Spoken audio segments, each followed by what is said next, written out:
Tissue নিয়েছি একটা, এরপরে এক বক্স ডিম আছে, পরে একে একে করে সবগুলোতে খাবার বাড়তে হবে। তো আমি প্রথমে উদ্বোধন করলাম এটা। হ্যালো বন্ধুরা, আসসালামু আলাইকুম। তো আমরা বান্দরবন, মেঘালয় আর নীলাচল যাচ্ছি আমার সকল স্টুডেন্টদের সাথে। প্রত্যেক বছরে যাওয়া হয়, এই পিকনিকের আয়োজনটা করি। তো সেখানে কোনোবার এভাবে যাওয়া হয় না, এইবারই প্রথমবার একটু দূরে যাওয়া হচ্ছে, পাহাড়ি এলাকা যাওয়া হচ্ছে, পাশাপাশি বাসও নেওয়া হয়েছে। আমরা সবসময় সচরাচর দেখা যায় ওই টেম্পুগুলো দিয়ে যেতাম, তো এবার বাস নিয়েছি প্রথমবার আবার পাহাড়ি এলাকায় যাচ্ছি এবং প্রথমবার আমাদের এই ব্যানারটা বানিয়েছি।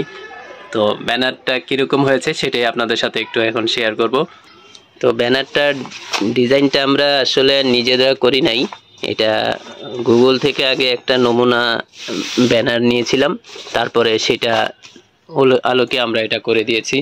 আর এই যে আমাদের এখানে লেখা আছে টাপুর টুপুর ভ্রমণ যাত্রা। এই টাপুর টুপুর ভ্রমণ যাত্রা মূলত আমাদের গ্রুপের নাম। মানে আমরা একটা পত্রিকা বের করতাম অনেক বছর আগে, প্রায় 3-4 বছর আগে, টাপুর টুপুর নামে। তো সেইটার নামে আমি ভ্রমণ যাত্রা দিয়েছি, টাপুর টুপুর ভ্রমণ যাত্রা। আর এটা যেহেতু বছরে একবার যাই, তাই বার্ষিক ভ্রমণ। এটা 2025 সালে যাচ্ছি। আমাদের স্থান হচ্ছে বান্দরবন, মেঘালয়, নীলাচল। আমরা যাচ্ছি 24 জানুয়ারি শুক্রবার। আর এই যে এটা হচ্ছে মেঘালয়ের দৃশ্য একটা, এরপরে এটা হচ্ছে যে নীলাচলের, এটা বান্দরবনে, অর্থাৎ 3টা দৃশ্য এখানে রাখা হয়েছে। আর এখানে আয়োজনের মধ্যে আছে NSL কোচিং, যেটা আমি যে পড়াই সেটার নাম। আর এখানে এর শিক্ষার্থীবৃন্দ, আসল কথা হচ্ছে কি জানেন, এখানে এই যে শিক্ষার্থীবৃন্দ শব্দটা দিলাম, এটার মানে হচ্ছে যে এরা যদি আমার স্টুডেন্টগুলো না থাকতো তাহলে আমি এত সুন্দর একটা আয়োজন করতে পারতাম না। আমি গত 4-5 বছর ধরে যে সুন্দরভাবে আয়োজনটা করতে পারছি সম্পূর্ণ ওদের সহযোগিতায়। তো ওদের প্রতি আমি কৃতজ্ঞ, এবং ওরাও একটা আনন্দ পায়, আমিও আনন্দ পাই।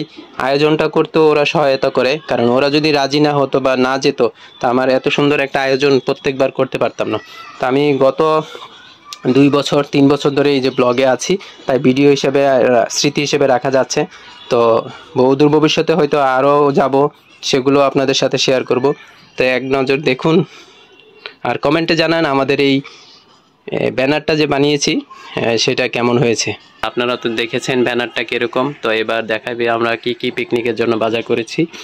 এর মধ্যে এখানে আছে একটা টিস্যু নিয়েছি একটা, এরপরে এক বক্স ডিম আছে, আর এখানে চিনি গুঁড়া চাল, এখানে নিয়েছি বাটি। এই বাটিটার একটা রহস্য আছে, সেটা হচ্ছে এরকমভাবে আমি যে 5-6 বছর ধরে পিকনিকের আয়োজন করতেছি, আমরা কখনো এইভাবে বাটি নেই না। কিন্তু এই বাটিগুলো নেওয়ার পেছনে কারণ হচ্ছে হাঁড়ি পাতিল নেওয়া, প্লেট বাটি নেওয়ার, এগুলোর একটা ঝক্কি ঝামেলা থাকে।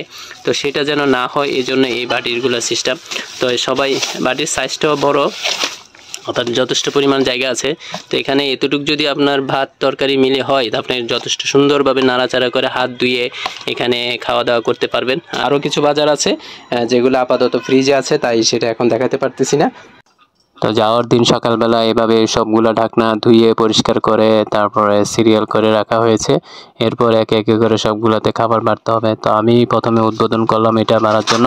পরবর্তীতে কারা করেছে, কীভাবে করেছে, সব কিছুই আসবে পরবর্তী ধাপে ধাপে ভিডিওতে। তো আপনারা যদি পরবর্তী অংশগুলো দেখতে চান তাহলে আমার ইউটিউব চ্যানেল এবং ফেসবুক পেজটা সাবস্ক্রাইব এবং ফলো দিয়ে রাখবেন। ধন্যবাদ।